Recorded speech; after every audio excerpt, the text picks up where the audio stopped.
अऊज़ु बिल्लाहि मिनश्शैतानिर्रजीम। बिस्मिल्लाहिर्रहमानिर्रहीम। अस्सलामु अलैकुम वरहमतुल्लाहि वबरकातुह। बिस्मिल्लाहिर्रहमानिर्रहीम।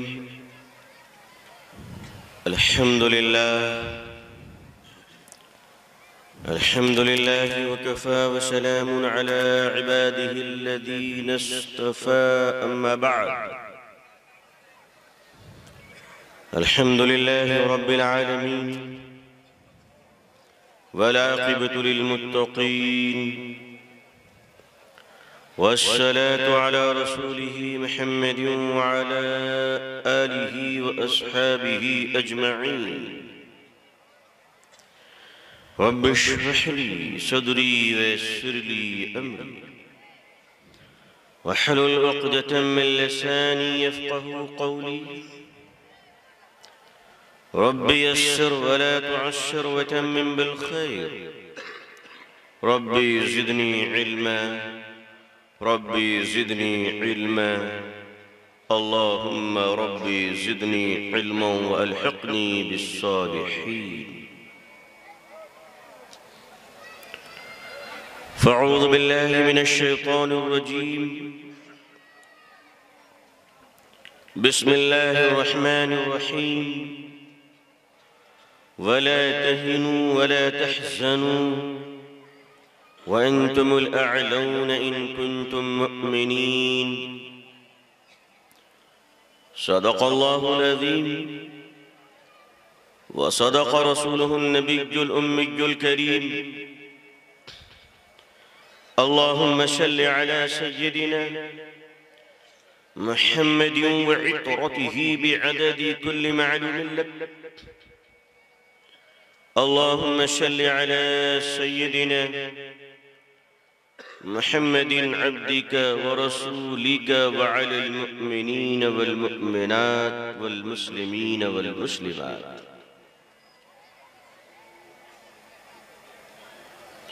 हज़रात उलमाए किराम,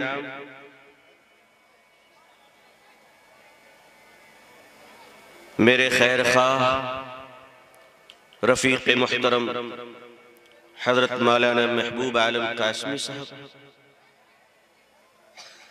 बुज़ुर्गान मुहतरम, नौजवानान इस्लाम, अज़ीज़ान गिरामी, पर्दह नशीं ख़वातीन उम्मत इस्लामिया, आपकी खिदमत में पेश करने के लिए मेरे पास कोई अनोखी चीज या कोई नायाब तोहफा नहीं है।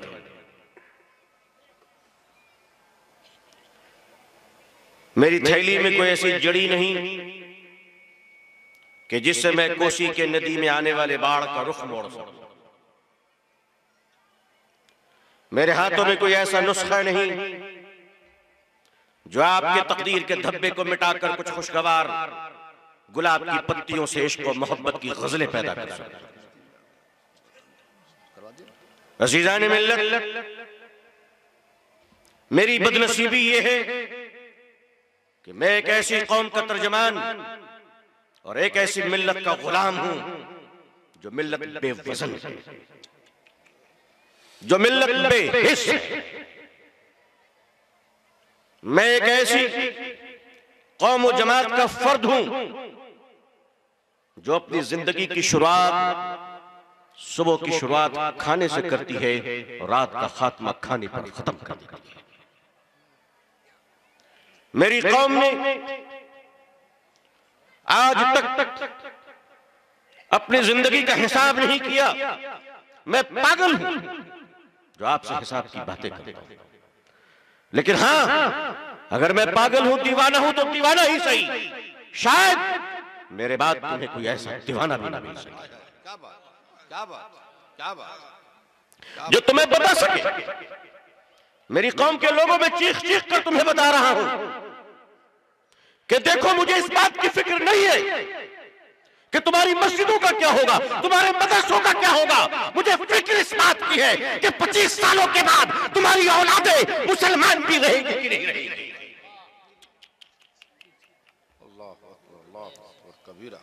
तुमने शतरंज की चाल का जवाब कुश्तियों से दिया है। तुम्हारा दुश्मन 200 साल की प्लानिंग लेकर चल रहा है, मगर तुम हो जिसके पास 1 साल की भी मंसूबाबंदी नहीं है। मैं उस बदनसीब मिल्लत का फर्द हूं। हां, मुझे देख लीजिए, हां देख लीजिए मुझे। अजीजान मिल्लत, 60 और 70 साल की उम्रें कोई कम नहीं हुआ करती। मैं इस्लामी तारीख का तालिब इल्म हूं। हजारों इंसानों को जानता हूं जिनकी उम्रें 50 को छू ना सकी। खुदा की कसम, उन्होंने इनकलाब बर्पा किया।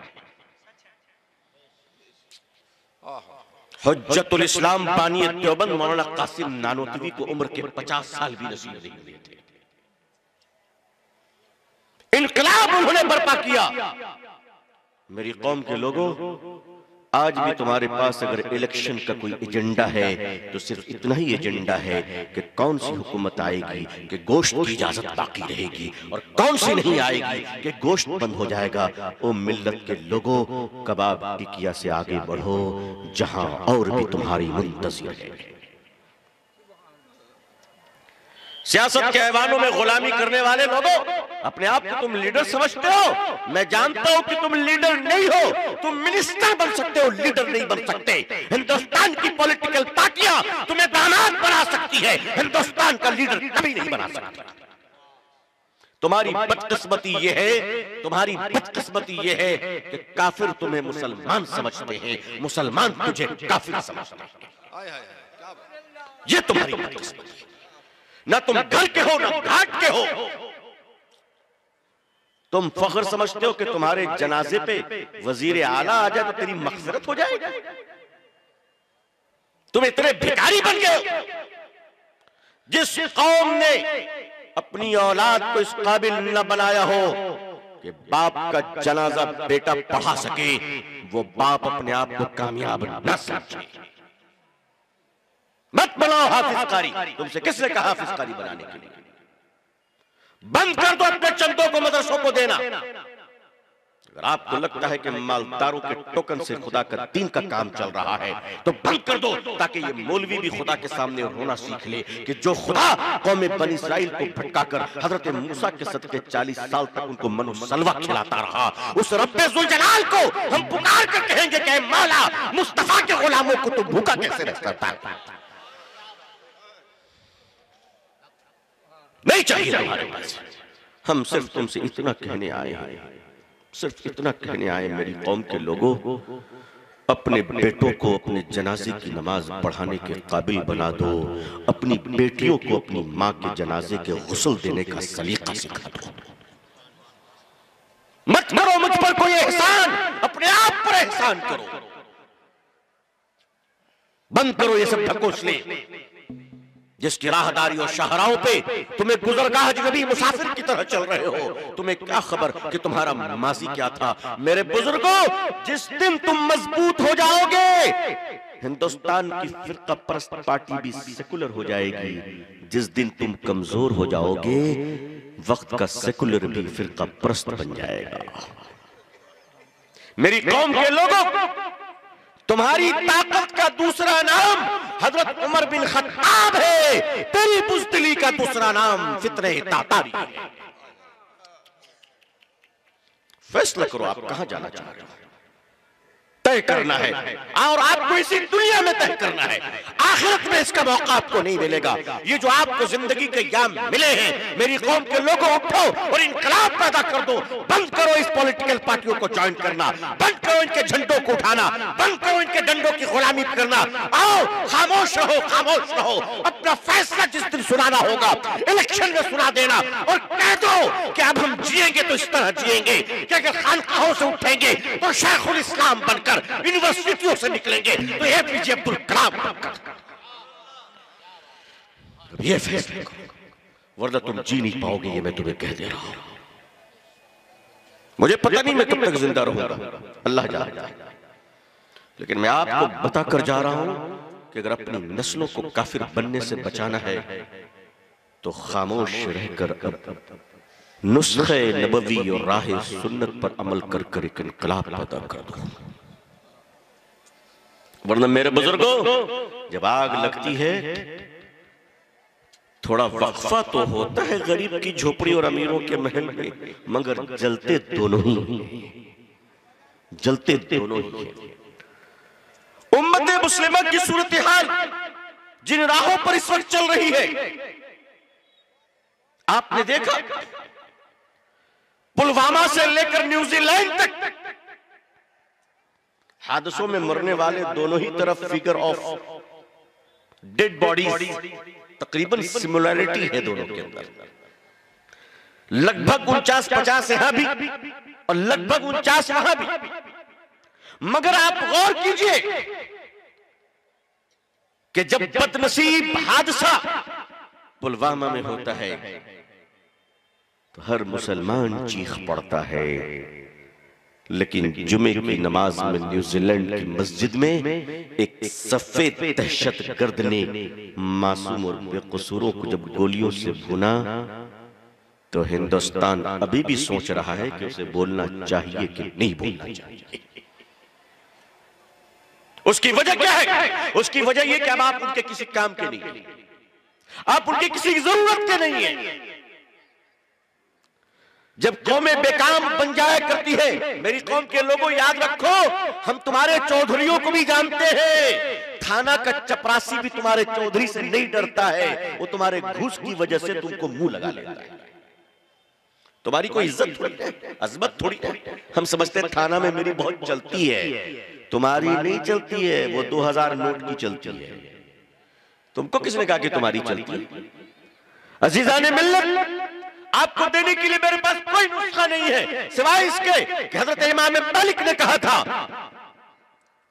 कि इस उम्मत के आखिरी फर्द की इस्लाह भी उसी नुस्खे और तरीके पे होगी जिस नुस्खे तरीके पर इस उम्मत के पहले शख्स हजरत अबू बकर की इस्लाह हुई थी।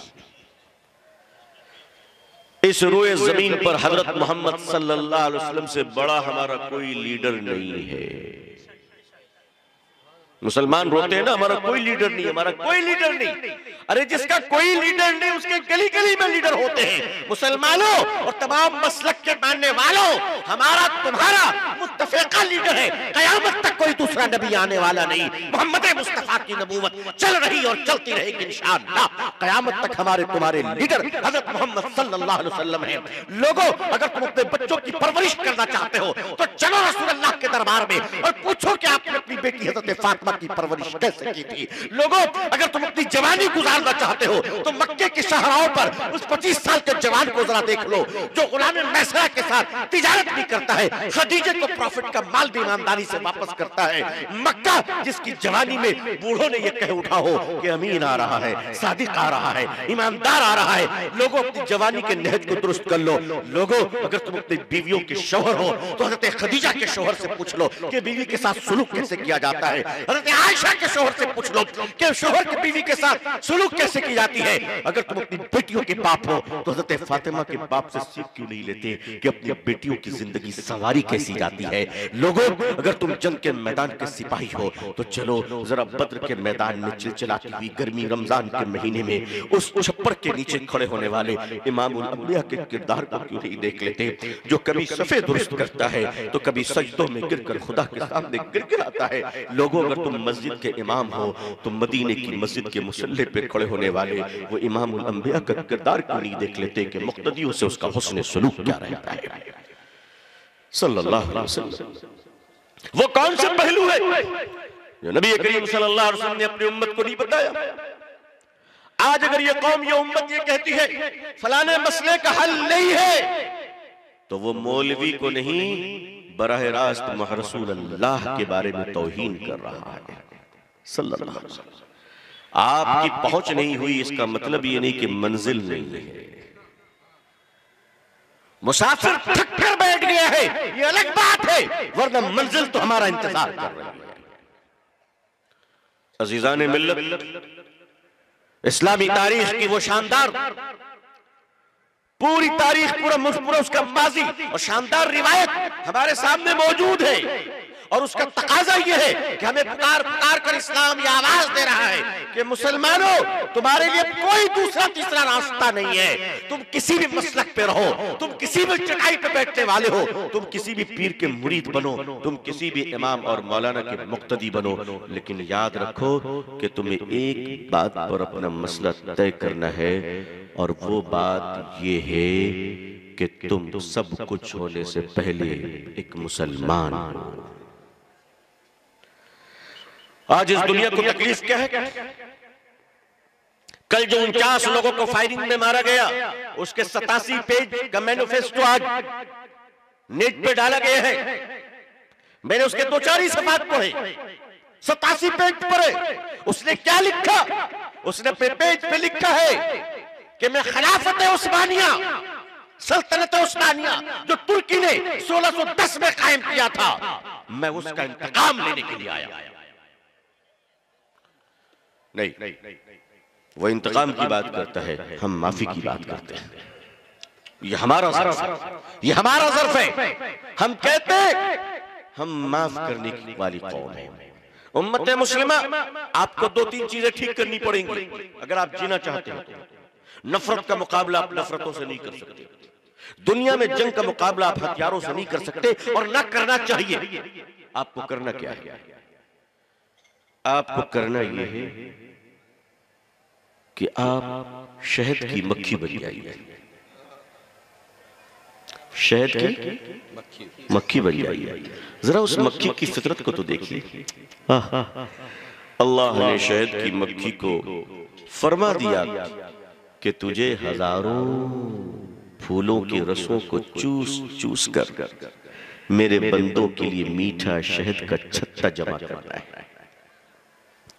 मक्खियां बड़ी मशक्कत और मेहनत से और बहुत दूर दूर सैकड़ों मील जा जाकर एक ग्राम रस को चूस कर आती है और छत्ते में अपना घर बनाती है। ये इंसान कितना जालिम है कि जाता है और उसका घर तोड़ देता है। मक्खियां बिखर जाती हैं, शहद को तुम ले लेते हो, लेकिन मक्खियां मायूस नहीं होती, वो फिर दूसरी जगह जाकर अपना घर को बसा लेती है। वो जिंदगी भर शहर जमा करती है, तुम जिंदगी भर शहद लूट लेते हो, ना तुम बाज आते हो ना वो बाज आती है। ये दुनिया अपने जुल्म से बाज नहीं आएगी। मुसलमानों, तुम भी ऐलान कर दो, हम मुस्तफा के गुलाम हैं, अपनी मोहब्बत से कभी बाज नहीं आने वाले। इंशाअल्लाह अपनी मोहब्बत से कभी बाज नहीं आने वाले। लोगों ने कहा, आज मैं एक साहब का बयान देख रहा था, छोटे लोग, कमजर्फ लोग, कमजर्फ लोग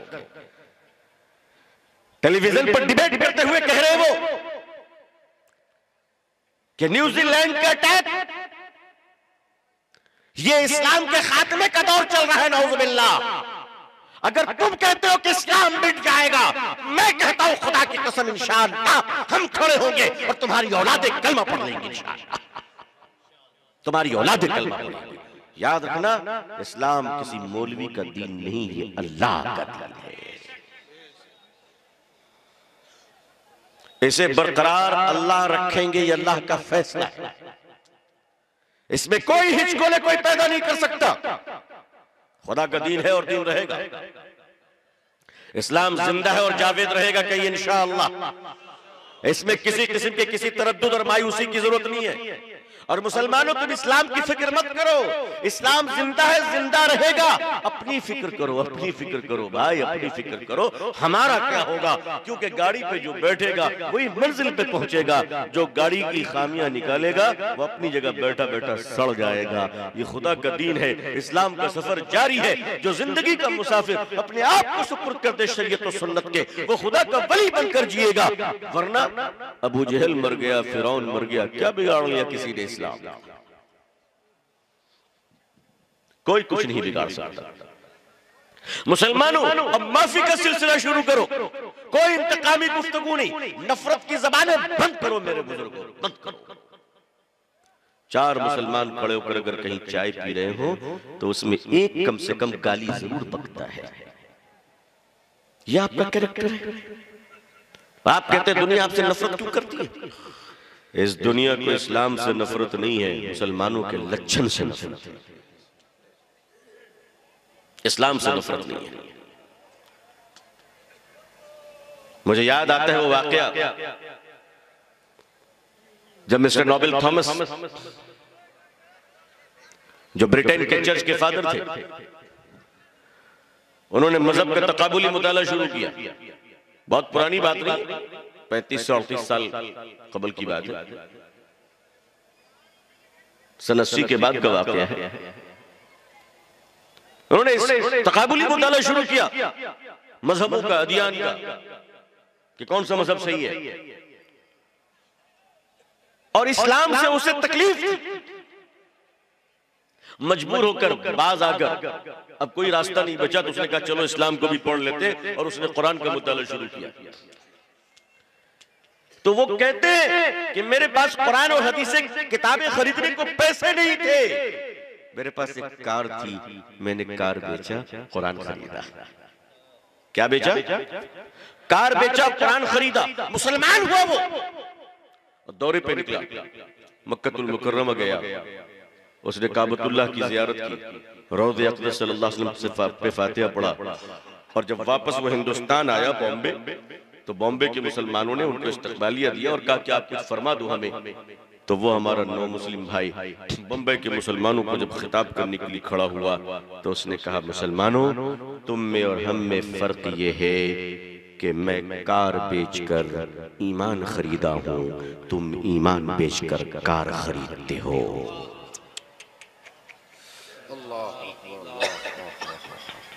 तुम ईमान बेचकर कार खरीदते हो, तुमने ईमान बेचकर लोन लिया, तुमने ईमान बेचकर नौकरी ली, तुमने ईमान बेचकर हुकूमत के फैसिलिटीज को लिया, तुमने ईमान बेचकर दूसरों का माल लिया, तुमने ईमान बेचकर अपने पैसों को सूद पे लगाया।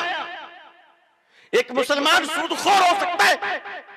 हम कभी सोच भी नहीं सकते कि अल्लाह की जमीन पर एक मुसलमान सूदखोरी कैसे कर सकता है। एक मुसलमान सूदखोर, एक मुसलमान दूसरे भाई को तबाह करने के बारे में कभी सोच सकता है? कभी नहीं सोच सकता। अजीजान मिल्लत, अभी 3 माह पहले डेनमार्क के एक एमपी, मेंबर ऑफ पार्लियामेंट, अभी ईमान लाए माशाअल्लाह। कौन थे वो डेनमार्क? मसला इस्लाम का नहीं है, मसला मुसलमानों का है। डेनमार्क के अंदर एक राइट विंग पार्टी है। राइट विंग पार्टी उसे कहते हैं कि जिससे मुतासिर होकर कल दहशतगर्द ने गोली चलाई। सोचिए कितनी खतरनाक जमात होगी। उस जमात का डेनमार्क का एमपी मुसलमानों के खिलाफ जहर उगलता उगलता मेंबर ऑफ पार्लियामेंट बन गया, और उसने कहा कि मैं जिंदगी का आखिरी काम करने जा रहा था, और वो ये कि कुरान के खिलाफ किताब लिखने जा रहा था। और उसने कहा कि हमारी नियत, हमारी प्लानिंग ये थी कि कुरान की हर आयत से जुल्म और तशद्दुद को साबित किया जाए। मगर वो डेनमार्क का एमपी कहता है बस यहीं से टर्निंग पॉइंट आया कि मैं हर आयत से जुल्म निकाल रहा था, और हर आयत थी कि मुझ में मोहब्बतें दाखिल कर रही थी। और वो कहता है पूरा कुरान तो दूर की बात है, एक पारा पढ़ते पढ़ते मुसलमान हो गया, एक पारा पढ़ते पढ़ते मुसलमान हो गया। और वो डेनमार्क का एमपी जो कल तक मस्जिदों के बाहर खड़े होकर नफरत भरी तकरीर किया करता था, आज जानते हो क्या कर रहा है? आज वो हर मस्जिद में जाता है और कहता है मुझे अजान देने का मौका दो, मैं खुदा के घर में खुदा के बंदों को पुकारना चाहता हूं। मेरे बुजुर्गों, दिल बड़ा करो, दिल बड़ा करो, दिल छोटा मत करो। अल्लाह के नबी कहिए सल्लल्लाहु अलैहि वसल्लम, अल्लाह के प्यारे और आखिरी रसूल सल्लल्लाहु अलैहि वसल्लम जब फतेह मक्का के मौके पर मक्के मुकर्रमा तशरीफ लाए, मक्कतुल मुकर्रमा फतह हो चुका है, काबतुल्लाह को बुतों से पाक किया जा चुका है, तो आप सल्लल्लाहु अलैहि वसल्लम ने ऐलान फरमाया कि फला जहां मिले उसको कत्ल कर दो, फला जहां मिले उसको कत्ल कर दो। उसमें आपने फरमाया कि अबू जहल का बेटा अकरमा बिन अबू जहल भी जहां मिले उसे कत्ल कर दो। ये सुनना था कि अकरमा मक्का छोड़कर मुल्क शाम की सरहद पर चला गया कि मुझे भागना है और अपनी जान को बचाना है। मुसलमान ढूंढ रहे थे कि अकरमा का सर उतार कर नबी के कदमों में पेश कर दूंगा सल्लल्लाहु अलैहि वसल्लम, मगर अकरमा भाग चुका था। अकरमा की बीवी बीवी होती है, और बीवी की समझ आ जाए तो फकीरों को समझ में आती है, ना समझ में आ जाए तो प्रधानमंत्री को समझ में नहीं आता। इलेक्शन का जमाना है, ज्यादा बोल भी नहीं सकता, कोड ऑफ कंडक्ट लगे हुए, वरना बखिया उधाड़ के तो रखी देता उधर, क्योंकि मैं उनका स्पेशलिस्ट हूं माशाल्लाह। उनके अब्बा अम्मा इतना नहीं पहचानते उनको जितना मैं पहचानता हूं। अब उनकी बीवी आई नबी करीम सल्लल्लाहु अलैहि वसल्लम के दरबार में और कहती या रसूलुल्लाह सल्लल्लाह अलैहि वसल्लम, मेरी अकरमा से बात हो चुकी है, अकरमा ईमान लाने को तैयार है, माफी मांगने को तैयार है, आप अकरमा को माफ कर दीजिए। अकरमा खौफ के मारे मक्का छोड़कर भाग चुका है। मेरे प्यारे आका सल्लल्लाहु अलैहि वसल्लम रहमतुल लिल आलमीन सल्लल्लाहु अलैहि वसल्लम फरमाते हैं, बुला लो अकरमा को, मैंने अकरमा को माफ कर दिया। अबू जहल के बेटे को माफ कर दिया। बीवी चालाक थी, कहने लगी या रसूलल्लाह सल्लल्लाहु अलैहि वसल्लम, मुझे तो यकीन है, मगर अकरमा को यकीन कैसे दिलाऊंगी? कुछ ऐसी निशानी दे दीजिए कि अकरमा उसको हिलाते हुए आए तो कोई तलवार साफ न करे उनके गर्दन पे। अल्लाह के नबी सल्लल्लाहु अलैहि वसल्लम ने अपनी चादर मुबारक को उतारी और बाज़ रिवायत में आता है कि अपने अमामा को दिया और फरमाया कि जाओ अकरमा को दे देना, ये मैंने अपने अमामा और दस्तार के कपड़े को दिए हैं, अकरमा इसे अपने हाथ में रख कर आए, ये मेरी तरफ से अमन की दलील है। मक्के में कोई अकरमा को छू नहीं सकता। बीवी फौरन खबर भिजवाती है, हजरत अकरमा छुप कर आते हैं, मक्के में दाखिल होते हैं। बीवी ने कहा ये निशानी है। अकरमा कहते सोच ले तेरे कहने पर आया हूं, अगर मैं निपटा गया तो तू बेवा होना कन्फर्म है तेरा, और वैसे चांसेस ज्यादा है नहीं कि तू जी पाएगी, माहौल बहुत खराब है। बीवी कहती नहीं चलो, मेरी बात हुई है नबी से सल्लल्लाहु अलैहि वसल्लम। हज़रत अकरमा को लेकर छुप छुपा कर आ रही ताकि कोई देख न ले, वरना देखने वाला तो इंतजार नहीं करेगा ना, लाल रुमाले के पीला रुमाले, पहले काम तमाम कर देगा। हजरत अकरमा जब छुप छुप कर तशरीफ लाए तो हजरत अकरमा के कान में आवाज पड़ी कि हुजूर सल्लल्लाहु अलैहि वसल्लम के पास कोई बहुत तगड़ा आदमी बैठा हुआ है। झांक कर देखा तो वो कोई और नहीं, हजरत उमर फारूक बैठे हुए हैं। हजरत अकरमा ने कहा टेढ़ा बेड़ा गर्क हो गया, तो बुरी तरीके से फंसाई आज हमको।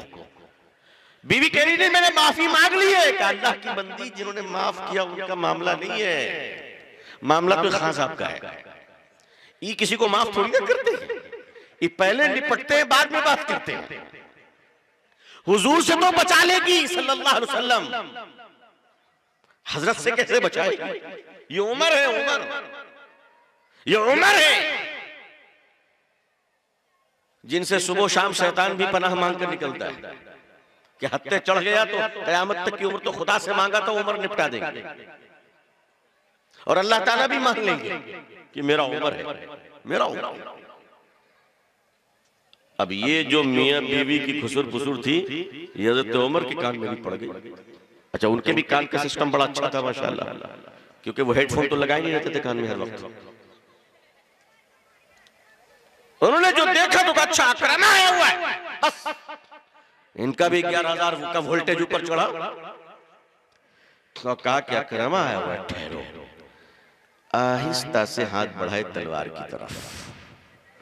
अकरमा कह रहे अपनी बीवी से देख क्या पकड़ रहे हो, देख देख देख आंख है तुझे। बीवी कह रही हाँ बात तो सही है कि पकड़ तो तलवार ही रही। अल्लाह के नबी सल्लल्लाहु अलैहि वसल्लम ने देख लिया, फरमाया उमर, और तलवार को पकड़ के हज़रत उमर आहिस्ता से खसक रहे हैं, आहिस्ता से।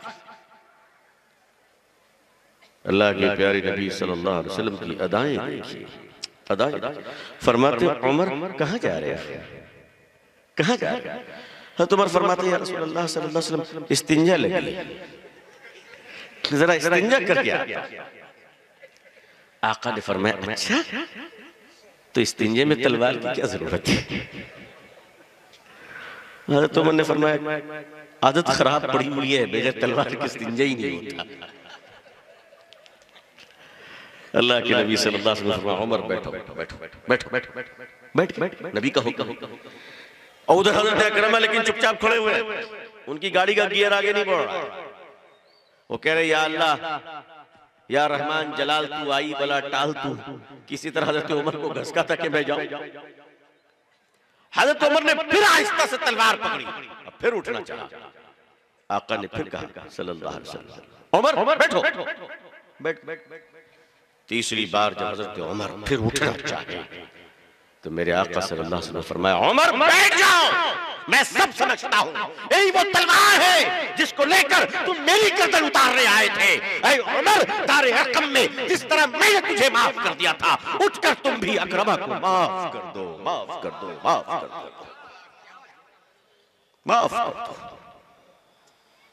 ऐ उमर, माफ कर दो।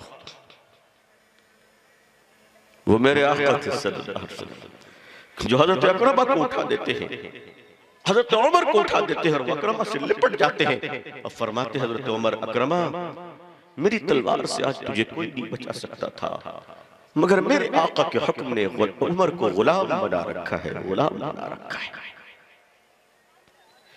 उसी फतेह मक्का के मौके पर हिंदा आती है, इस रुए जमीन की सबसे जालिम औरत हिंदा, और कहती या रसूलुल्लाह सल्लल्लाहु अलैहि वसल्लम मुझे ईमान लाना है। मेरे आका सल्लल्लाहु अलैहि वसल्लम फरमाते, चची कलमा पढ़ लो। कुछ शरायतें बताई, अबू सुफियान खड़े हुए हैं, वो हिंदा जब कलमा पढ़ती है तो क्या स्टेटमेंट देती है, कहती है मोहम्मद सल्लल्लाहु अलैहि वसल्लम आज से पहले मेरी आंखों को तुझसे बुरा बुरा इंसान कोई नहीं था, खुदा की कसम आज के बाद हिंदा की आंखों में तुझसे अच्छा इंसान कोई नहीं है सल्लल्लाहु अलैहि वसल्लम। मेरे बुजुर्गों, इस दुनिया का सबसे खूबसूरत पौधा मोहब्बत है और मोहब्बत के पौधे जमीनों पे नहीं इंसान के दिलों में उगा करते हैं। आप मोहब्बत के पौधों की आबियारी कीजिए, आप अपने जबान की हिफाजत कीजिए, जबान से गाली झूठ फरेब मक्कारी बंद कर दीजिए, गैर मुस्लिम भाइयों के साथ मोहब्बत का सलूक कीजिए, पैसे हैं तो पैसों से मदद कीजिए, उनकी बहू बेटी माँ को अपनी बहू बेटी माँ का दर्जा दीजिए।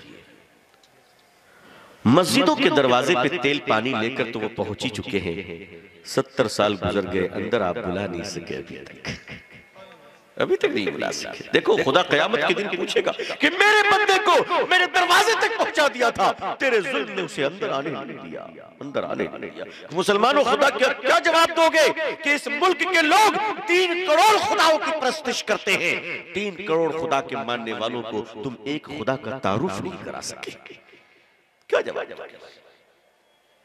आइए दिल के दरवाजों को खोल दीजिए लोगों के लिए। याद रखिएगा कि दिल में उतरने की सीढ़ी सिर्फ अखलाक है, अखलाक है, और अखलाक वो हथियार है जिससे दुनिया फतह हो जाती है और खून का एक कतरा भी नहीं बहता। मेरे आका सल्लल्लाहु अलैहि वसल्लम ने ये हथियार अपने उम्मत को दिया है और उम्मत को मोहब्बत दी है। उम्मत मोहम्मदिया अब जज्बात नहीं, मोहब्बत से आओ इंशाअल्लाह। जरा अपने रुख को तो ठीक कर लो, जरा अपने तेवर को तो दुरुस्त कर लो, जरा अपने मिजाज को नरम और जबान को पाक तो कर लो, निगाहों में हया तो ले आओ, दिल को नरम तो बना लो। इंशाअल्लाह 1 साल के अंदर अंदर हिंदुस्तान तुम्हें सलाम करेगा इंशाअल्लाह। अजीज़ाने मिल्लत, अल्लाह आप सबको जज़ाए खैर अता फरमाए कि मेरे किस्मत में भी ये बात अल्हम्दुलिल्लाह रही कि मैं इस आवारा नदी कोसी के धारे से चलता हुआ, अनगिनत पुलों पर सवार होता हुआ, बल खाता हुआ, खुदा का शुक्र है कि बाहिफाजत यहाँ तक पहुंच गया। करामत है मौलाना महबूब साहब की। मैं अब तक इनकी दोस्ती का कायल था, आज इनके कश्फ करामत का भी कायल हो गया कि मुझ जैसे नाकारा को ये यहाँ बुला सकते हैं, ये बहुत बड़े पहलवान, वरना मैं अपनी बखीली से वाकिफ हूं, मैं अपनी आदत से वाकिफ हूं। जब आ ही गया हूं तो आपसे भी एक चीज मांगता हूं कि अपनी दुआओं से नवाज दीजिए कि अल्लाह हम सबको इस्लाम पे जिंदगी, ईमान पर खात्मा नसीब फरमाए। मैं तवील तकरीर करने की ना पोजीशन में हूं, न मेरे पास वक्त है, कुछ मजबूरियां हैं, कुछ तकलीफ मुझे ऐसी इस वक्त हो रही है कि मैं उसका इजहार भी नहीं कर सकता। बस दुआ कर दिए सेहत और आफियत के लिए। हिंदुस्तान में मुल्क की बेहतरी और मिल्लत की सरबुलंदी के लिए अल्लाह की तौफीक से कुछ काम कर रहा हूँ। दुआ कीजिए कि अल्लाह राजी हो जाए, अल्लाह अपनी मोहब्बत और मार्फत नसीब फरमाए, आका सल्लल्लाहु अलैहि वसल्लम की तवज्जो नसीब हो जाए। अल्लाह से दुआ करता हूँ कि न्यूजीलैंड के तमाम शोहदाओं को अल्लाह मग़फ़िरत नसीब फरमाए, अल्लाह तमाम को जन्नतुल फिरदौस नसीब फरमाए, अल्लाह सबों के दर्जात को बुलंद फरमाए। अल्लाह पूरी दुनिया में हम सबको इस्लाम की इज्जत और सरबुलंदी देखना नसीब फरमाए। अल्लाह ताला अक़वाम आलम और अहले हिंदुस्तान के दिलों में इस्लाम के लिए, मुसलमानों के लिए जज्बे मोहब्बत और खैर अता फरमाए, एहतराम अता फरमाए।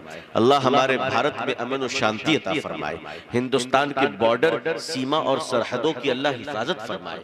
हिंदुस्तान में रहने वाले मुसलमान और हिंदू भाइयों में इंसानी बुनियाद पर प्यार और मोहब्बत और भाईचारगी का रिश्ता अता फरमाए। अल्लाह ताला इस पूरे इलाके के लिए खैर के फैसले अता फरमाए। अल्हम्दुलिल्लाह आपका जलसा बड़ा अच्छा चल रहा है, बड़े अच्छे अच्छे शोराए इस्लाम भी तशरीफ लाए हुए हैं। कारी अब्दुल बातिल फैजी साहब को पूरी दुनिया माशाल्लाह मोहब्बत से सुनती है, आप भी महसूस होइए, हम भी महसूस होते हैं। अब हम तो चले, अपनी दुआओं में याद रखिएगा। आखिर दावाना अल्हम्दुलिल्लाहि रब्बिल आलमीन, वस्सलामु अलैकुम व रहमतुल्लाहि व बरकातुहू।